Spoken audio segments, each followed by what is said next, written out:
Welcome to Drum and Drummer, a podcast focused on drums, drumming and drummers. I'm George Pickering and that's Ben Winty, and we are both professional drummers in this business we call music. So stick around and join us as we pass the time whilst trying to stay in time. It's funny, I've just looked it through. 11 Station Army, love it. I was actually with Jack White last night and I was like, no. 77 years ago. Who's that? What do you mean, who's that? Who said that? Someone from the past. Yes. Abraham Lincoln. Did you say Lincoln? Yeah, I kind of got it wrong in my throat. I was more focused on the gun I sound. hate getting things wrong in my throat. God, it's annoying. You're trying to do a speech or something. Yeah. You go, sorry, I mispronunciate a lot of my worms. How are you? Yeah, good. Just celebrated my birthday. Innit? We didn't mention it last week. But yes, 39. Turned 39 on Saturday. You texted me on Sunday. Late. I did. Yeah. But a picture of a fantastic shirt. But we will get onto that another time. Yeah, next week. We'll talk about why I was in a fantastic shirt. Yeah, and what I did for my birthday. Yeah. So stick around for next week. Stick around. Yeah. Well, this week we've got a guest on. Yeah, we've got the great Tom Mitchell from Drumwise. Yep. But before that, George, anything... How are you feeling? Do you know what? I was just thinking, are we going to discuss that I went to see The Feeling? You know, because you seem to talk about the guest. Yeah, we do have a guest, but I want to discuss very quickly. I went to see The Feeling, Naughty's band, The Feeling, the other night with Dean Clellan. Right? Period of time where every band name started with the. Yeah, apart from the Arctic Monkeys. Although I did just say the Arctic Monkeys. Yeah. No, there was a period of time between 2005 and 2007 The Oasis. Where there were a lot of good bands. Oh my God, shut up. There were a lot of good bands and they all put out amazing albums. The Kooks, The Feeling, Arctic Monkeys, The Fratellis, Razorlight. The list goes on. For whatever reason, it was just every band put out a great album. Yeah, Hard Five. Yeah. Yeah. There was the indie boom, the noughties indie boom. Yeah, it was amazing. Yeah. And The Feeling, I've always sort of wanted to see The Feeling for that album, and they did a show in Concord. And me and Dean one night were pissed years ago and listened to their first album, and we always said, "Oh, we should go and see them when they tour." And we went to see them, and it's an interesting thing when bands do a tour of the first album, because usually that's the one good album or the one successful album that they did. So I saw the Kooks do it, and it's odd. So when I saw the Kooks do it, they played the first 7 songs off the first album and everyone's going mental, you know. And then they were like, right, we're going to try a different one. And everyone goes to the bar.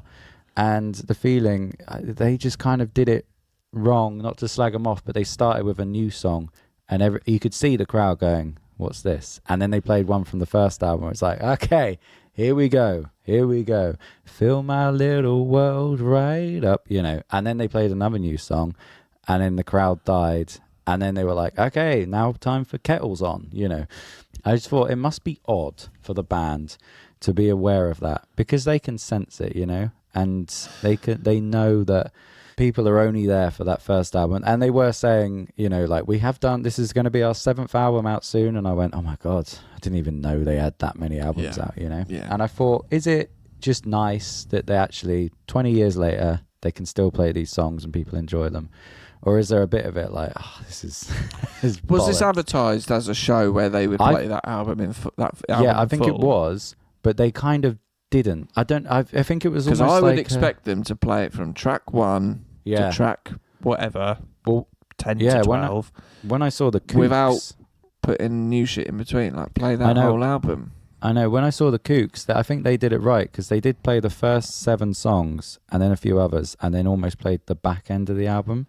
Because it's like I feel like it would be quite cheap to just play the album and then go off stage, because you'd be like, well, it's only 40 minutes. But Yeah, it's just interesting because it is a money grab. You know, that's what it is. It's going, no one's seeing us anymore, but everyone loved that first thing. Oh, so many bands have done playing this album in full show recently. I've, in fact, done one myself. Yeah? Yeah. Do you remember when I went on tour with Auction Thief and we supported Jonah Matranga, who was in a band called Far?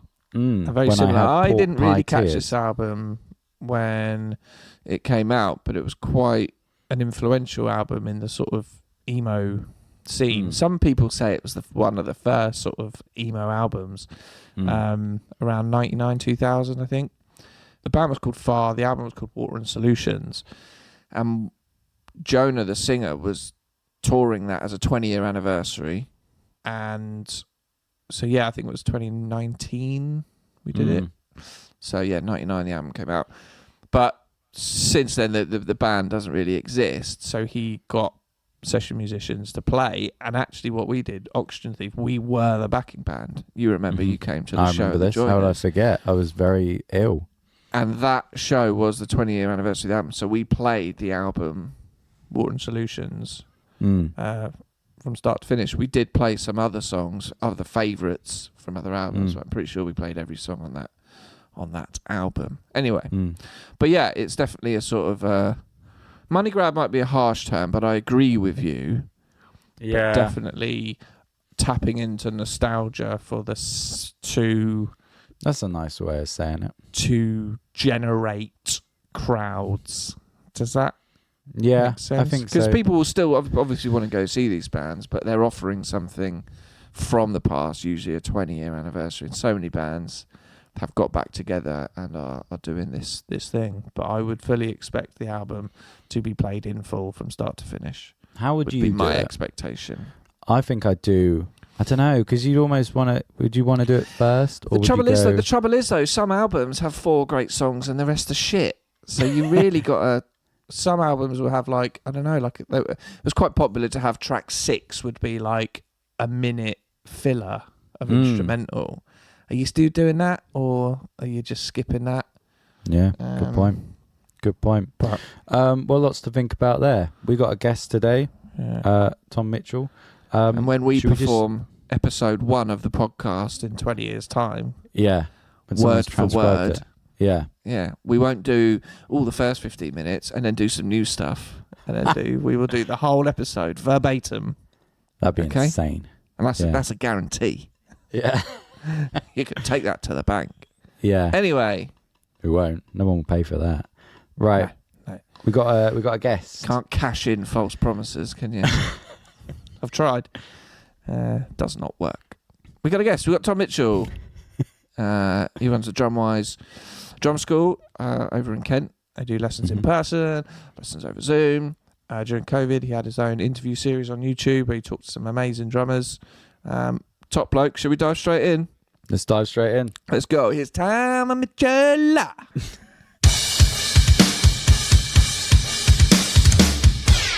Yeah, sorry, this was a while in the making. It was just juggling, like, kids, gigs. You just, you know what it's like. Well, I don't think it's all good. Kids, but what should we begin with, Ben? Well, I think where you're sat now is your Drumwise studio. Yeah, I mean, if you want to start there, let's start there. Talk about the studio and stuff. I mean, everything is. Appears bigger on camera, doesn't it? It's just basically, if I start at the beginning, so my first studio was half a single garage. It wasn't soundproofed at all. We just literally put a wall down the middle of the garage and had an electric kit in there, and the neighbours were cool with it. And then I moved to another house, my first house with my wife, and then we kind of soundproofed that one better, and so I kind of knew what I was doing when I did this one, because this is about the 3rd studio I've done, because I had another recording / rehearsal studio with some friends, and this is a double garage, but we've got a waiting area out there and a toilet.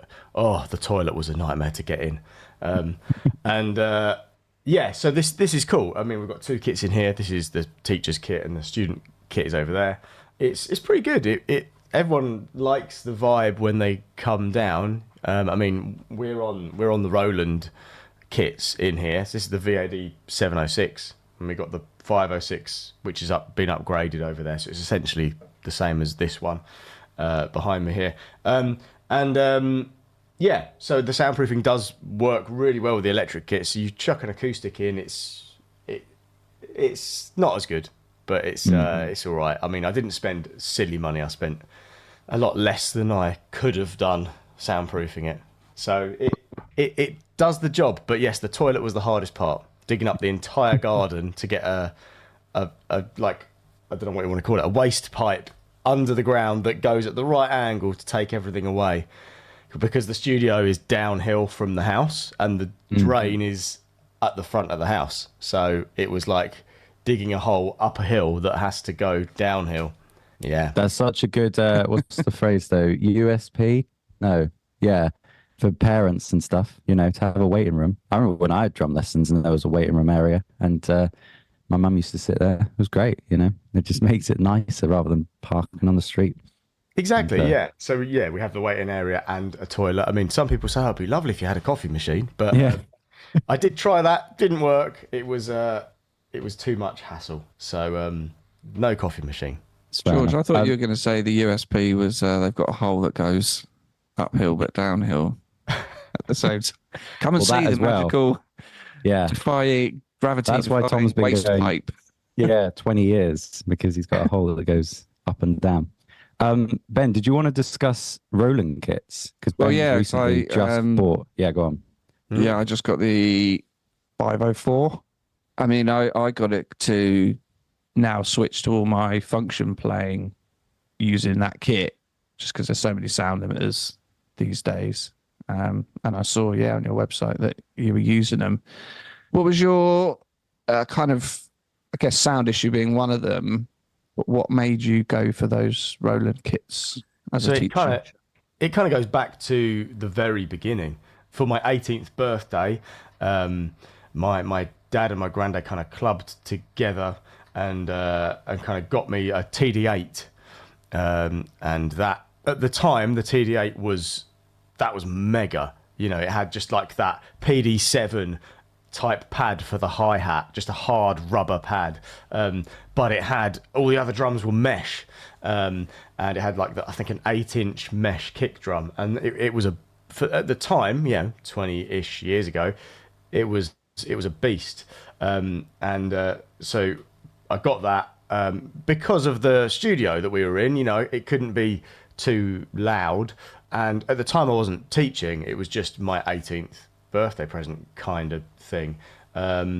So yeah, and then it's kind of built from there. I've got a really good relationship with Roland now. In fact, the first speaker system I got, which is the Roland PM3, so that's got a sort of rectangular sub and 2 satellite speakers, similar to the PM30.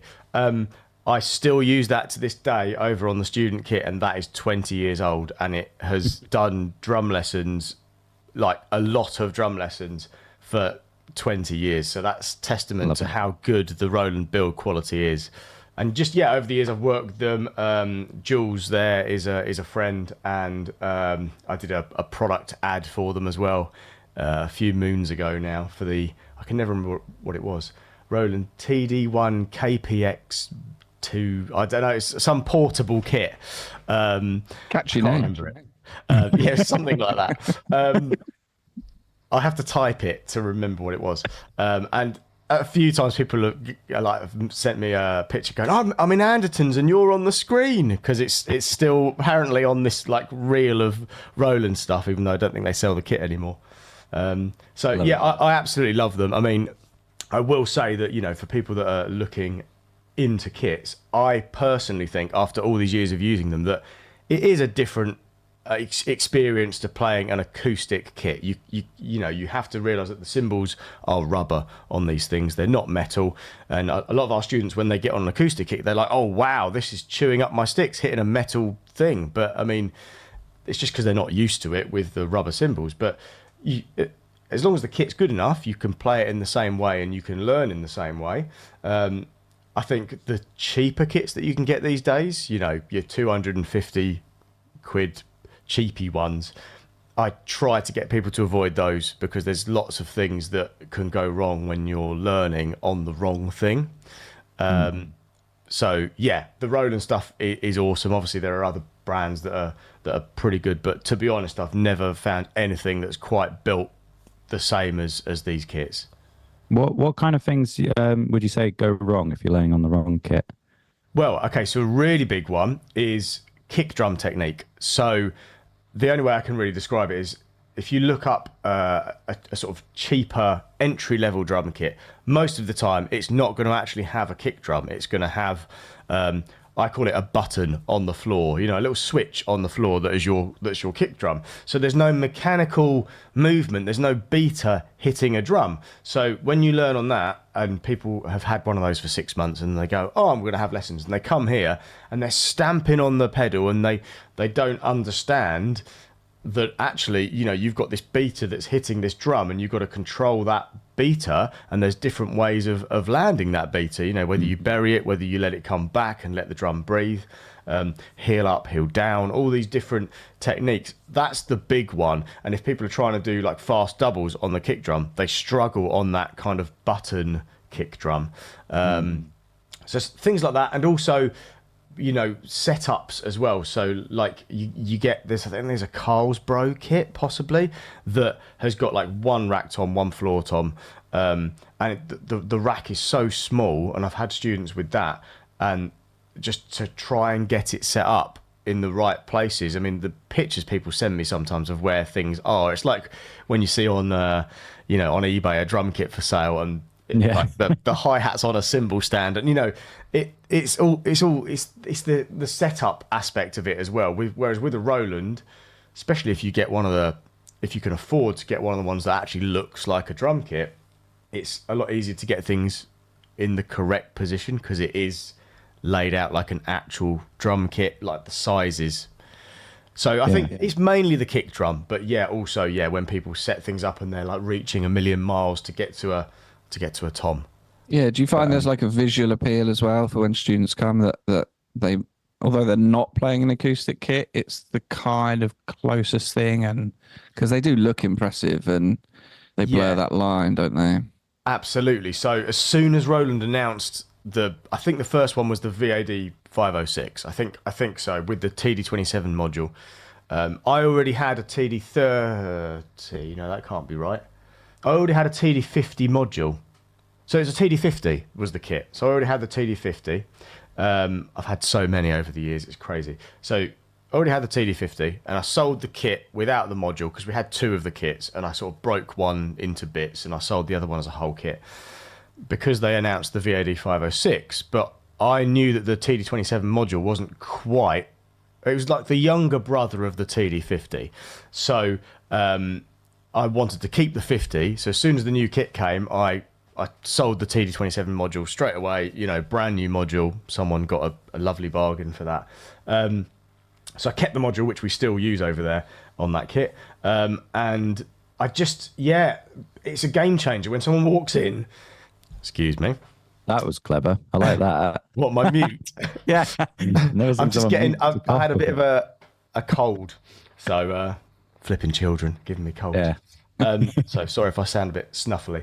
I've lost my train of thought. So when someone walks in and they see the kit, it looks like an actual drum kit. And whereas any kit before the VAD 506 didn't look like a kit, you know, the drums were little pads and everything was smaller. And actually people sit down on it and they kind of get comfy, and then I talk about the different types of drum kit to begin with, and I say this is actually an electric kit, and people go, what is it?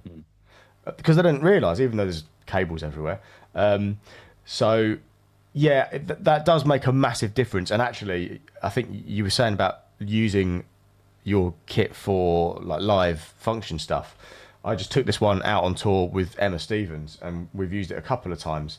It doesn't normally leave the studio, but Emma likes the electric kit because, of course, it's not loud on stage, which makes a massive difference. And when you've got it on stage, it makes a big difference because it actually looks like a kit. I think the only thing that's a giveaway for maybe the eagle-eyed punter is that the cymbals are black as opposed to, brass sort of coloured. So yeah, that is a big deal with these kits. The only thing, if Jules does listen to this, we want a 16-inch floor tom, please, soon. That would be nice. 14, 16, that would be awesome. Right, let's talk Drumwise. Should we go from where it started to where you are now? So, hang on, I'm going to mute again. There we go. That's not coming through, is it? Me coughing. Good. No, it's actually louder. Yeah. Yeah. Oh, that's the increased gain button. So, yeah, basically, to try and summarize how it all started, it's a bit of a weird one. I'll go back to, because I gave this some thought this morning, and I thought I need to kind of give you the story from the beginning. So, when I was at school doing GCSE music, let's start that again. The point of choosing music as a GCSE, I had just started playing drums. I didn't really want to do GCSE music because it was all classical based, and I don't know if that's the case anymore. So if anyone's listening to this thinking about doing music as a GCSE, don't listen to this bit because it's not representative of today, hopefully. But it was quite classical based and so on, and I didn't tick the box. And my mum was really into music, and she actually ticked that box for me on the form, that you hand in year 9. And if it wasn't for that one box tick, I honestly think that's changed the course of my entire life. I met my wife through drums, for example, so just everything from that one box being ticked. So obviously then I did GCSE music at school. When did you notice she ticked it? After you'd handed it in? I think so. Yeah, I mean, it was a long time your ago timetable. Hang on a minute. I'm doing music. I honestly think that was the way it went. Oh, I'm doing music GCSE as I wanted to do just PE. Why would I want to do PE? I'm so lazy. That's just the worst choice. And then it was compulsory at my school. PE. Was it? GCSE, yeah. Wow. You had to learn about all the bones in the body and muscles, and that was tough. I have no idea about all of that. So yeah, then I went to college. Sadly, then when I was 17, my mum died. When I was at college, and that was quite a sort of traumatic time. My teacher there, James Sedge, shout out to James. He was awesome. He was very supportive. And just, at that sort of time. So basically then I was living in my house that I'd lived in with her and with my brother, and my granddad moved in with us. He was basically like the father figure in the house. He let me then build this studio in the garage that we talked about. And that's how Drumwise started, because I built that studio for me to kind of practice in. But at the same time, there was someone that I knew that had said, oh, can you teach my son? So it kind of started from there. And then this guy was someone that my mum had known at the local church. And I, at that point, was playing drums in the church. So that was quite a big part of my early playing. And it was quite difficult playing drums in church because, it's a big building. You've got musicians that, aren't professional musicians, and they're asking you to be quiet all the time. And yes, I'll just turn the volume knob down on this acoustic drum kit. But, all of that. And basically, to summarize, so more people from the church asked, oh, could you teach our son, daughter? And then it got to the point, right, I've finished college. Now what do I do? Well, I mean, this is actually going all right. I've got some money coming in here. So my dad runs still a building company. So I did some labouring for him, the worst kind of stuff you can imagine on a building site. I've got some stories there as well. And I was doing that alongside the teaching. And then this opportunity for Kent Music School came up, who I think are now called Kent Music. I don't even know if they really exist much anymore. And that's who I'd had lessons with when I was at school. So I went for this role as a teacher teaching in schools all around Kent sort of thing. I didn't think I'd get it at all, like no chance. At that point, I think I was grade 4. And, you know, I wasn't very experienced, few years under my belt sort of thing, but I got the job. And so I was then teaching in schools and in my studio and doing the, you know, labouring job. But then because that got busier and busier and the private stuff got busier, I could do away with the labouring job. So I was just teaching, and that's when it obviously became my full-time job. I did Kent Music for a few years, and then I kind of realised how much they were charging the schools, and I thought, well, hang on a minute, I could charge them a lot less and still work in the school. Probably shouldn't make this too public because that's very much probably against the contract I had signed.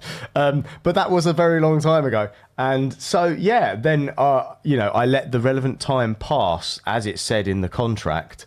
And I then taught in some of the schools I was already in, but under the name of Drumwise, because it started really picking up. I didn't want it to be, oh, Tom anymore. I have lessons with Tom. So I just thought, oh, Drumwise is a cool name because it means several things. It always makes me laugh. I think someone said it in one of your podcasts, like, yeah, Drumwise, I use this and that. And it's like, yeah, that's one of the reasons why I called it that, because people are accidentally saying the name of my company. And that was it, really. So I then eventually got rid of Kent Music, and Drumwise just built, and it got to the point where I needed somebody to teach on a Saturday morning because I wanted the day off. So that one of my first ever students, Cy Briley, he then became my teacher on Saturdays. He was very young, inexperienced, but I kind of helped him with my inexperience to teach, and it just kind of grew from there. And yeah, here we are 20 years later. There's at one point there's been 8 of us, 8 Drumwise teachers. It changes, obviously people decide to do different things, and there's 4 of us at the moment, which is a nice number actually, because to be honest, the more people that are kind of working for Drumwise, the harder it is to manage. So and yeah, that's where we are 20 years later, and it's our 20th anniversary this year. Amazing. Congratulations. Thanks. Yeah, man. I can see a nice kick skin with your 20 years behind you. Yeah.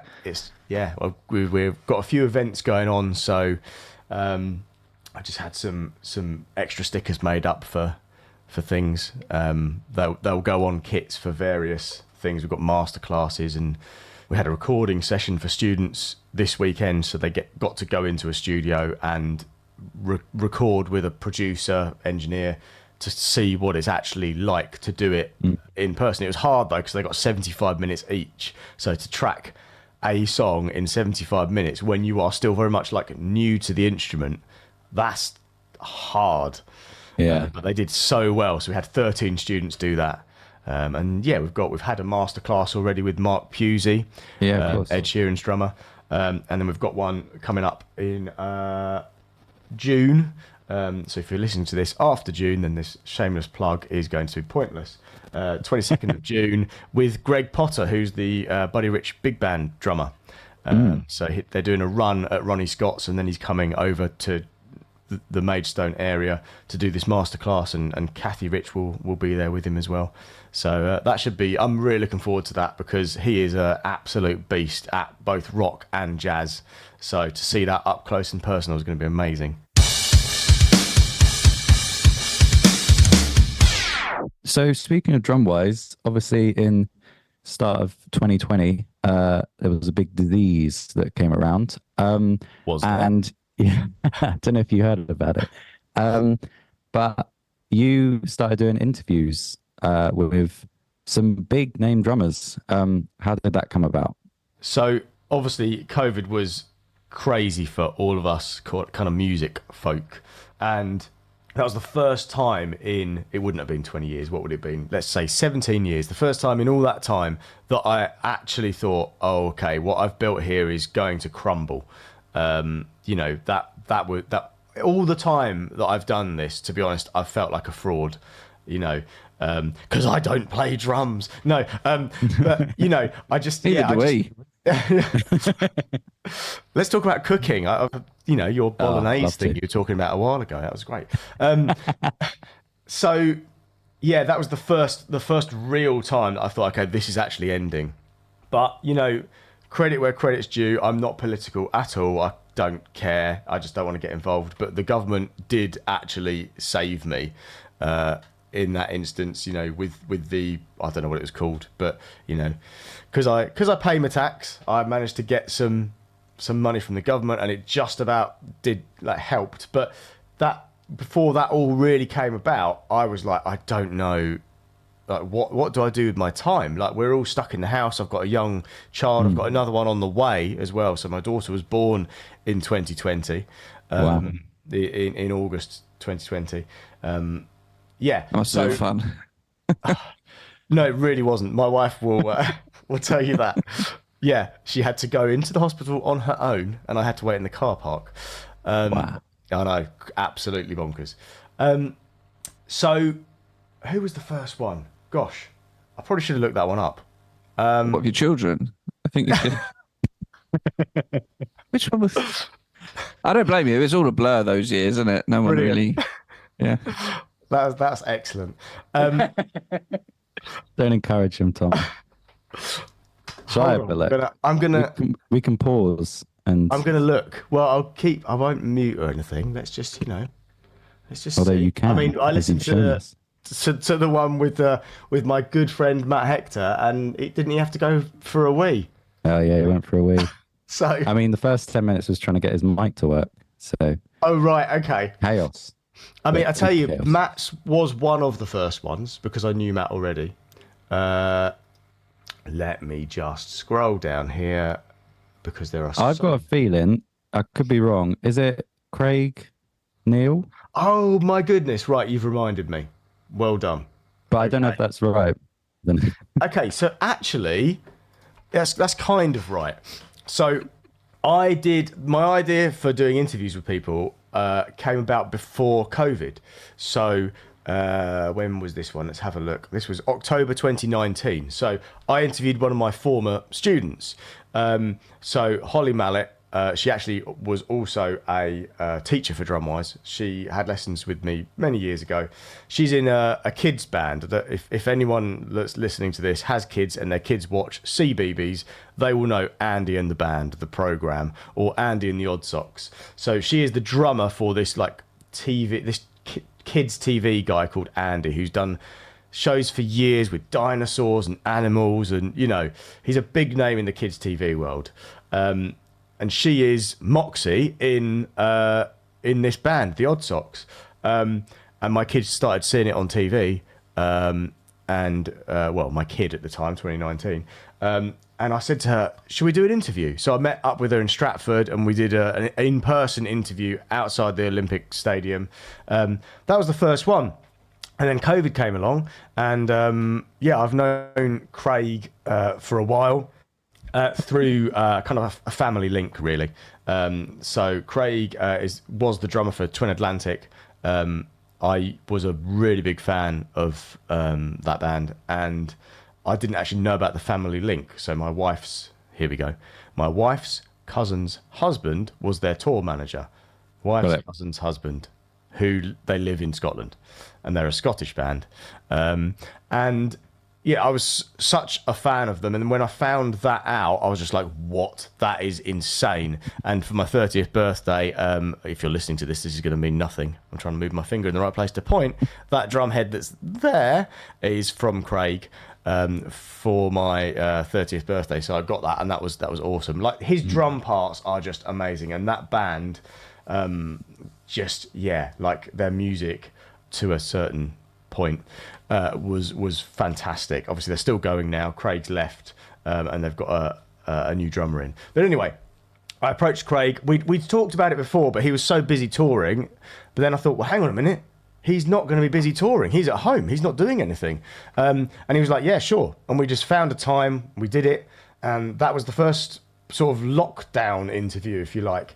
And then it kind of built from there. I thought, oh, well, that was quite good. I quite enjoyed doing that. Let's find another one. And then I knew Tom Meadows, who plays for Kylie and Will Young and so on. And then I knew Jace, who plays for Bullet for My Valentine, things like that. And it just built from there. And then I started as you guys will well know, doing something like this, you get better at it as it goes on, and you start to figure. Well, I don't know, maybe not in your case actually. No, definitely not. No, I think I've gone backwards, to be honest. Yeah. So that sounded like I was being really mean. It's okay. On this Zoom call, your expressions didn't change, and I was thinking, oh no, I've overstepped there. No. No, I think we were questioning, going, no, I think we have got worse. Yeah, I think we have got worse. I was just thinking, oh, they're going to end this call now. No. Yeah, and it just kind of, so I got better at it, and I started saying to people, oh, have you got anyone else that would be interested in doing it? And so, yeah, from those kind of people, again, there are other people I knew, Ollie Wiseman, Russ Gilbrook from Uriah Heep, but that was the first really good big one. So I said to Russ, is there anyone that you know that you could help me to get on this interview? Just something to do, it's really informative for people to listen to. And he was like, yeah, I know Kenny Aronoff. I'll send him an email for you. And I was like, what? And he came back to me. He was like, yeah, Kenny's up for it. Here's his email address. And I was like, what? Before I knew it, I was interviewing Kenny Aronoff. And I honestly couldn't believe that. That was insane. And he sat in his home office with all these gold discs on the wall. And then we talked about me playing in Purple Zeppelin, this sort of theatre tribute band, which is Deep Purple Led Zeppelin. And he was like, oh man, you're a lucky mofo at being able to play that show with those two bands. And I was like, Kenny Aronoff's just called me a mofo, a lucky mofo. Lucky. That's one of those moments in your life that's just like, this is crazy. And then, I'm waffling on here, but I then spoke to other people, and some of the real highlights were like people that I really looked up to, as well as drummers for bands. I started to get to know other people. As an educator, I spoke to Tommy Igo. That was really cool. And then actually Mark Pugh. Did that come about just by messaging him? Because I just emailed him. I just said, look, I've interviewed all these people, and obviously Kenny's name was there. And I think as soon as you get Kenny's name on there, I did previously interviewed Mark as well. That's how I met Mark, through doing the interview. Steve Ferroni was another favourite. My goodness, that was absolutely incredible. So I knew him as well. I'd met him before. One of my previous teachers had teched for him in the UK. So that one is worth a watch. He is a hilarious guy. And so you start getting all these big names down, and one of the real favourite ones for me was Cyrus Belushi from Newfound Glory, because growing up they were a band that I flipping loved, and just to have him talking to me and answering my questions, there were just a few pinch me moments. I know it was all over Zoom, but it was just really cool. So kind of, and it was just I just felt like I was giving people something to watch as well. And there were some really informative ones. So Dom Famularo, obviously we lost Dom a while ago, but he was an absolute legend in the drumming world, especially in the teaching world, in the motivation world. And his was really good as well. And I already knew Dom as well. I've studied with Dom a few times, obviously virtually. Yeah, and just it was just cool, and it kind of snowballed, if that's the right term, and it just got bigger and bigger. And I was interviewing Pink's drummer, and there were a few that weren't that fun. I think back and I think, oh, that probably wasn't the best interview, but yeah, there were some absolutely cracking ones. I'm just looking at the list because I can't remember. There were so many. Oh yeah, I interviewed Greg as well. Obviously, this masterclass thing, that's how I got to know Greg as well. Mike Tirana, I'm really good friends with Mike now. So just, the list goes on and on. But then we got to a point, the last one was Rick Jupp, the drummer for Elbow, former drummer of Elbow. And just after that, I thought, well, it's all it's done, the pandemic's finished. Okay, I shouldn't say that, it's not finished, but the world's opened up a bit more. And obviously other things came about and teaching started again. And I thought, okay, I will finish this now. Maybe we'll do some more in the future.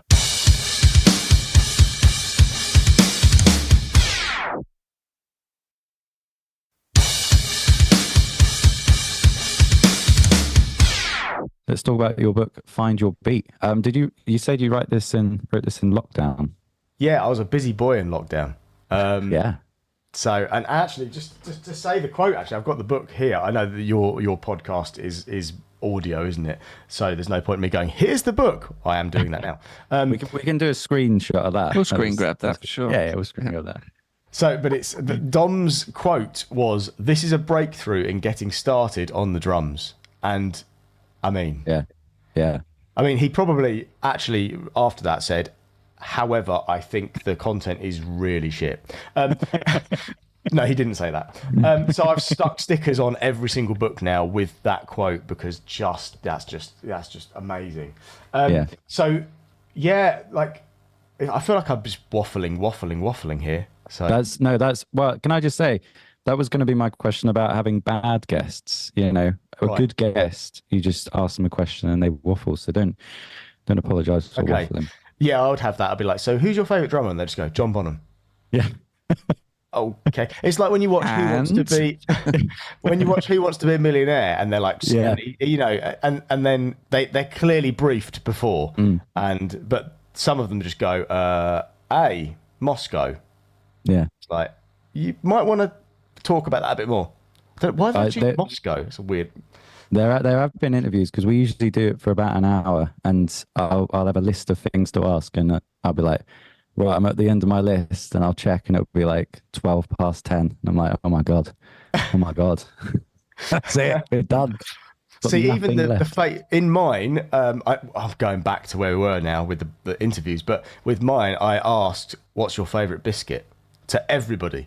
And even obviously the Americans, I had to say, what's your favourite cookie? But even that could go on for 20 minutes, half an hour, talking about biscuits and cookies. And it's awesome, to the point where when I went to Ronnie Scott's and saw Greg Potter there, I took him a selection of English biscuits, and he was kind of expecting it. Who was the other one?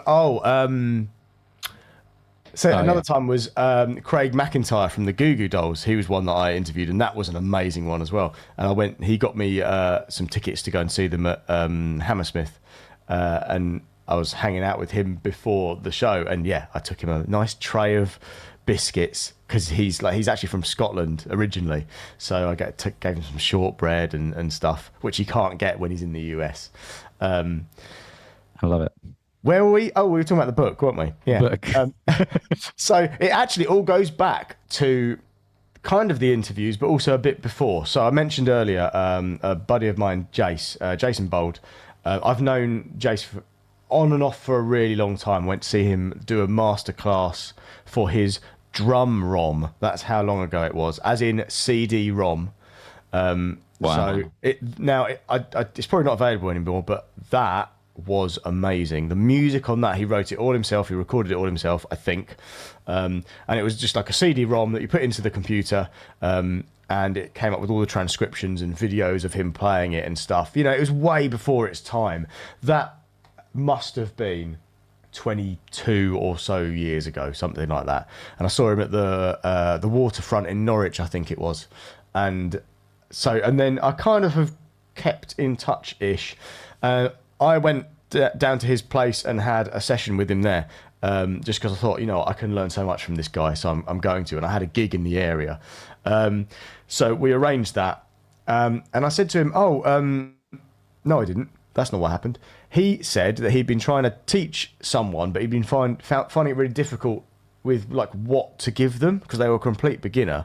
I won't say who it was because just in case he listens and he doesn't want me to say, but and because he knew I taught, and I said, oh well, and I pulled out my phone and I showed him like the worksheets that I'd kind of written basically in loads of words laid out like it's drum music, and he was like, oh my goodness, that's amazing, can you email me some of those and I can try them with this person?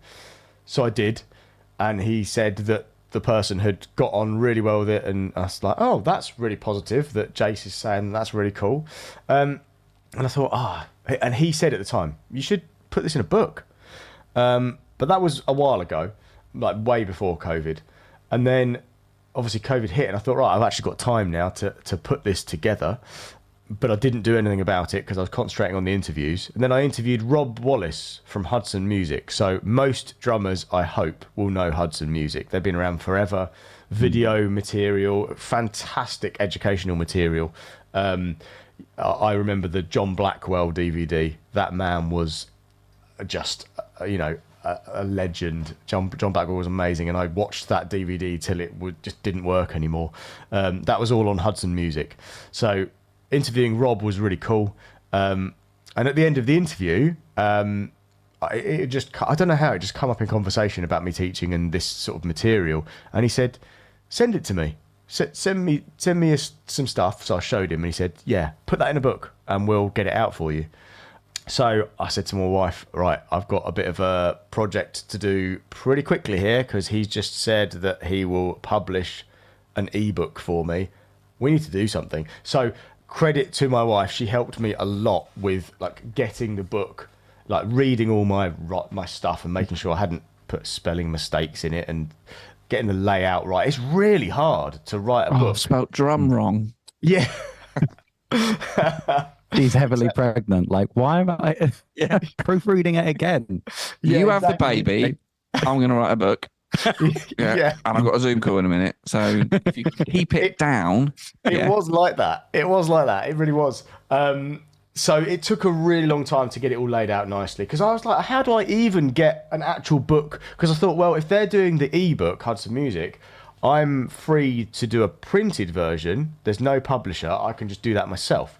So, but like, how do you even go about getting a book printed? So just a lot of Googling and stuff, and it's only a small book. It's 40 something pages. No, it's not. It's 25. Wow. It feels like 40 pages.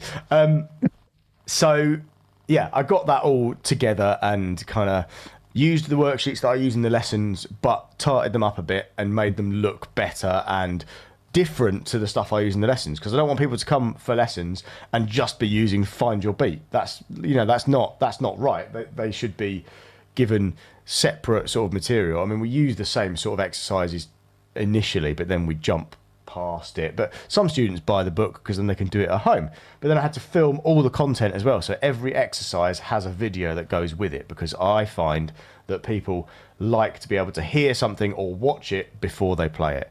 So that was my point. So everything was filmed, and there's a download on Hudson Music, or if you buy the book, you can just download it from the code that's in the book. And then obviously I sent it to Rob, and it went out on Hudson Music, and it's been out ever since. And when I sometimes get mail outs from Hudson Music, and I see my book on this mail out alongside some of these other incredible books. You've got Stick Control in this same thing, and then a lineup of other books, and then there's Find Your Beat, and I'm like, what? That is just bonkers. And yeah, I just none of it's about the money, because there is not a lot of money in it. You think about the time and effort it's taken to put that thing together. That's so many hours. Unless it was a flipping Harry Potter book, it's not going to be financially that rewarding, I don't think. But it's just about giving something to people that they can use to learn how to play this instrument that we all love. And the idea is that they get to a point past all of the words and stuff on the page where they actually start to understand, oh, okay, so reading drum music isn't that scary. Because that was something I found, again, drawing from my experience. My first drum lessons were, right, here's the music, off we go. And it's like, you want me to play this drum kit and read that off the page? You're having a laugh. That's quite daunting, even for adults. This is for adults as well. But then you lay it out in a way that they're like, oh, right, that relates to that. I get it. And then before they know it, they're playing full-on short songs with tracks. And I wrote a couple of songs with my friend Erin. He's awesome. And but one of them is called Seven Nation Army. We all know it, whether we love it or hate it. I personally am not a massive fan of that song. I thought, let's write a different version of Seven Nation Army so that I don't have to hear it anymore. So we called it 11 Station Army. Clever. 11 Station See Army. what he's done there. Yeah. And I sent the book to Craig from the Goo Goo Dolls for a review. And he was like, yeah, sure, no worries. And then he emailed back and said, it's funny, I've just looked it through. 11 Station Army, love it. I was actually with Jack White last night. And I was like, no. And he's like, oh, yeah, it's really, really good. And I was thinking, oh, my goodness, that was a close call, actually. He said the lawsuit's in the post. Exactly. So I didn't really think about that because actually the song, it's not the same chords, but it's very much based on the structure and the drum part of Seven Nation Army. But it's a very different song. Yeah. Get over it, Jack White. Ben, is there anything else we want to talk about? Well, before we ask our biscuit equivalent question, I'd like to know where you stand with Jaffa Cakes. Good question. Is it a cake or a biscuit? Yeah. You're asking all these big drummers what's the, their favourite biscuit, and I want to see, would you accept Jaffa Cake as an answer? I'm not saying it's my answer. I'm just your judge, jury, and execution on this. And I think that we had Jaffa Cake as an answer a few times, and then I said, well, hang on a minute, is that a cake or a biscuit? And here we go. But I think technically it has been labelled as a biscuit because of something to do with tax, I think. Oh, really? I think so, because I think cake, there's more... Yeah, I don't know. I might be wrong, but it's definitely not a biscuit, is it? It's a cake. No, yeah, cakes go hard, biscuits go soft. If you leave Jaffa Cakes out, they go hard. It's a sponge, isn't it? I mean, I personally detest them. So, Yeah. I don't like them at all. Dark chocolate. No, the orange bit is a bit weird as well. I love them. I can they're them. good. I'll eat them. I'll eat any cake, but it's like when I go to my parents and they'll have Garibaldi's in the biscuit tin. The worst biscuit, arguably. So but I'll eat them because it's something. Well, Ian, I remember that one. Ian Matthews from Kasabian. You're wearing your British Drum Co. Yeah. T-shirt, but although I think actually, I know. I was just going to say, how's he jumped ship? Yeah. Let's restart that. So the Garibaldi biscuit. Yeah, Ian Matthews from Kasabian. Yeah, that was a funny conversation on our interview, talking about the squashed fly biscuit. Was that his favourite biscuit? That was his favourite, I think, and that's what he. But I think he referred to it as a squashed fly biscuit. Yeah. What's your favourite biscuit, Tom? Oh, see, I think I got asked that a few times, and I wasn't sure. I don't really eat biscuits that much, so. Are we talking when you're asking the biscuit question? Is it where's the line? I'm trying to work out where the lines are. Where's the Well, there aren't any lines because biscuits are served generally. I'm just trying to think, could I have the chocolate-covered caramel-filled digestives? Do you know them ones? Oh, yeah, of course I know. What do you mean? No, I'm just thinking, and I'm thinking through that. Would that be my favourite? Well, I mean, that's a biscuit, though, isn't it? Because it's a digestive. Yeah. Definitely. But then where do you pop a Twix? You could pop it in several places. You can pop it anywhere you want. Would you allow a Twix? A Twix is a biscuit because it's got that biscuit base and you can snap it.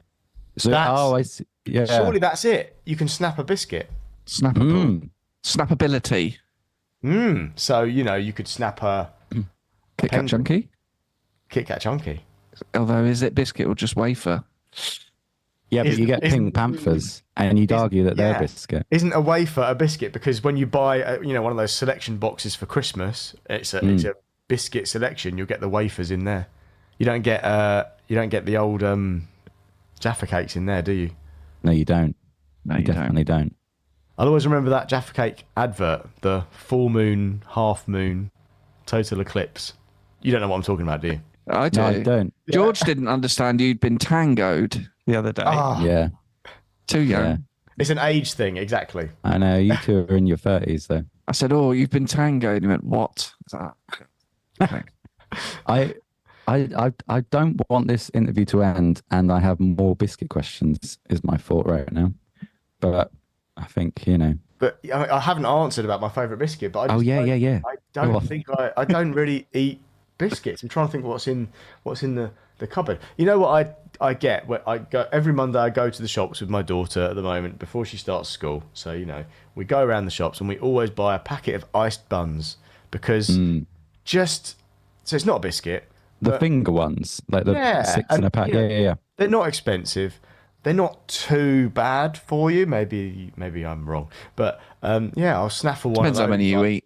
Yeah. I snaffled one of these before coming in here, so Nice. Just my little snack. And I think the ice bun is highly underrated and a forgotten, often forgotten treat. But you do have to eat them fairly quickly, But then when we've got a house of 4 of us, they go within 2 days. They're gone. Yeah, I mean 2 days is quite a while for a pack of 6 ice buns. Yeah. Like if they make it to lunch.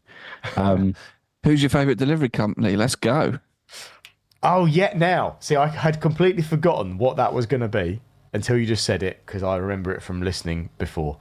That's easy. That's so easy. So we have. We're lucky enough to have like deals and endorsements with loads of different companies, and it amazes me actually because all the different put my teeth in. The delivery companies come here, and I think if we start with the bottom of the pile, if that's okay.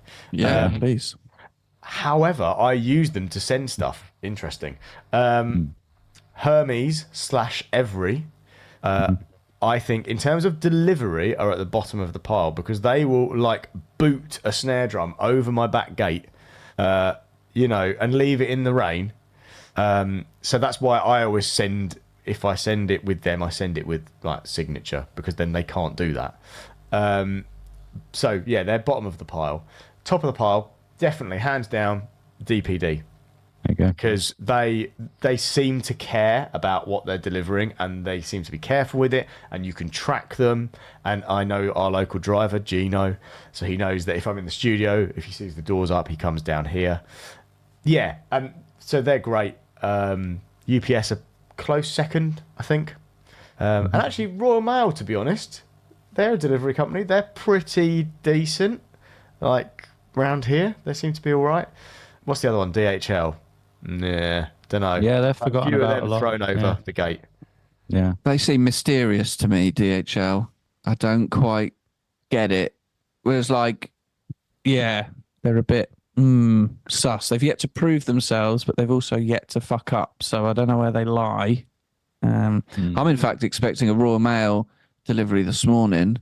They've got a deadline of 1 p.m. So we'll see. Right. Pressure's on. The pressure is on. There's other ones, isn't there? There's I don't know if it's local to FedEx. Tufnel's. FedEx. Did you say Tufnel's? Tufnel's or something like that. I haven't heard of them. That might be a local one. There's another one as well where they seems to do like the long, like really long things. So when I've ordered I'm trying to think what I've ordered that's long. I don't know, something to go around the door or whatever, some soundproofing seals, they'll bring that. Massive drumsticks. Yeah, the huge ones. But I think Ludwig used to use FedEx, but then they changed to DPD, and I think that was a wise decision because FedEx, I've had a few problems with, a few phone calls. We've all seen the film. Yes, very true. What a film as well.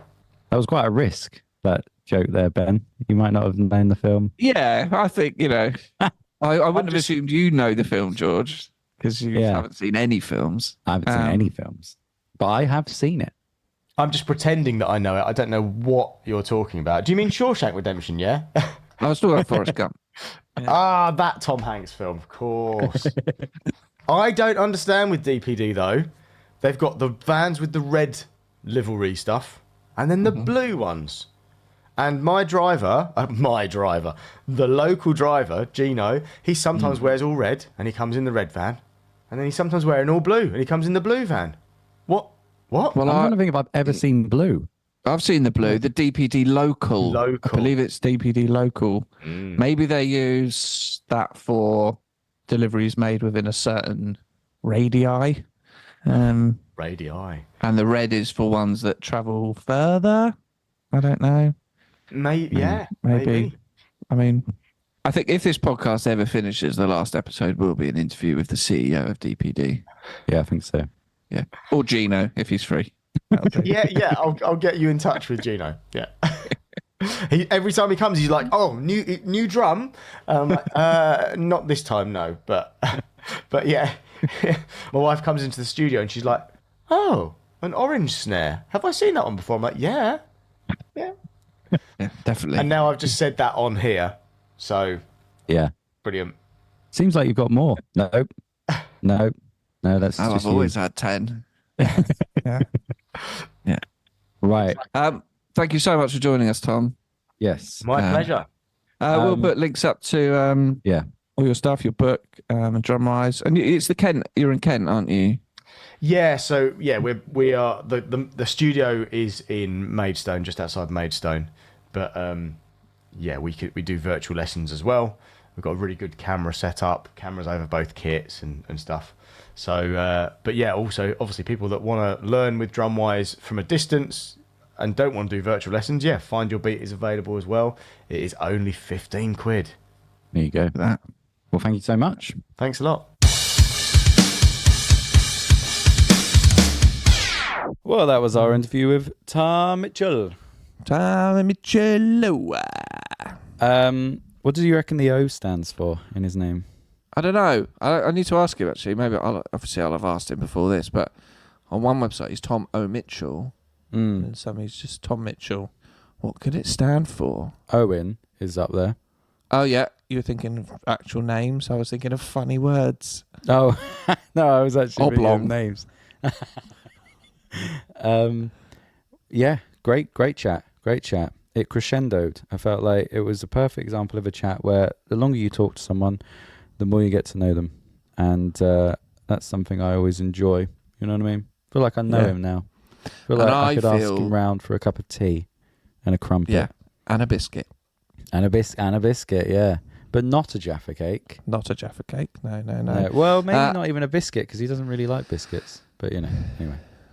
I know what you're saying. We'll find out what he likes. Yeah, and we'll have him around for dinner. Not that we live together, me and you. Anyway, carry on. No.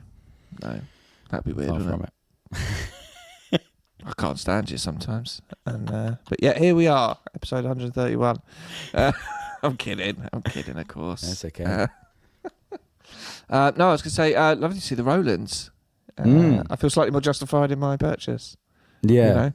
It's nice to see. Definitely. Do you know what? I forgot to ask him how he felt about if he'd seen the Alchemy, the Zildjian kit. And if he felt, as a Roland boy, whether he felt threatened. Not threatened, but, you know. Yeah. There's a lot that we didn't ask him. He's got an extensive knowledge of e-kits. You know, he's been using those Rolands for a long time. I'm sure he won't swap, but it'd be interesting to see what he thinks. But I'd love to see a couple of the big Roland VADs. He's definitely potential for a second guest. You know, we haven't done it yet with anyone really, aside from the Christmas specials.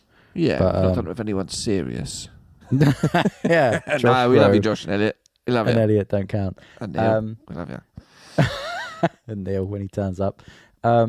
Sorry, someone outside just did the biggest exhale of a vape I've ever seen. Anyway, yeah, no, great chat. And I feel like, you know, we were just getting going, so we could definitely have him back at some point. I'm also just noticing, Royal Mail have got 53 minutes to get my delivery here of my ACS in-ear monitors. And normally they were due to be I got the notification they were due to be delivered on my birthday. What a treat that would have been. But alas, I was away. So through the app, I just did the reschedule. Tuesday, please. Thank you very much. So here we are. I'm still waiting. Well, there you go. I think let's wrap it up now. Let's wrap it up. Yeah. Go check out drumwise.co.uk. Yes. If you're thinking of learning drums, you're in that area, or further afield, they do lessons online. If you're a teacher or have a budding young drummer or are a budding young drummer or old drummer who is new to the instrument, get his book. Yes. Do you know what? It might be a great purchase for my niece. Yeah, exactly. Yeah. I'll see how she's getting on with starting drum lessons, and I got the right book for you here. Exactly. There you Okay. go. Yeah. Nice. And continue to follow and support us. Yep. It's all appreciated. Instagram, give us a follow. Share the reels. Spotify, Apple. Subscribe to the show. Follow it. Yeah. Review it. Tell people. And send us an email. Let's get chatting about drums. We'll see you next week. Bye, George. Bye. Thank you for listening to Drum and Drummer. You can find us on Instagram at Drum and Drummer Podcast. And you can send us an email to drumanddrummerpod@gmail.com. Remember, just pick up the sticks and twat it.